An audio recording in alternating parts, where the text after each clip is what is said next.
चावल बनाए हैं और ये बिरयानी बनाई है और ये नाल रायता है और ये नाल प्याज है। और मुझे लाइक करना, शेयर करना, सब्सक्राइब करना, आपकी बहुत बहुत मेहरबानी होगी। और क्या कहते हैं, ये देखो कमेंट में बताना अच्छे बने हुए हैं।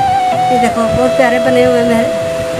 और एक छोटा चावल है, अकेला चावल है, माशाल्लाह बहुत प्यारे बने हुए हैं। और मुझे ज़रूर बताना कमेंट में अच्छे बने हुए हैं।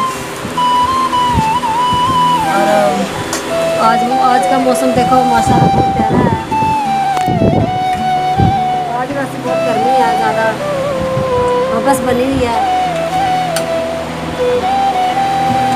शाम का टाइम है, मगरिब की अज़ानें हो चुकी हैं।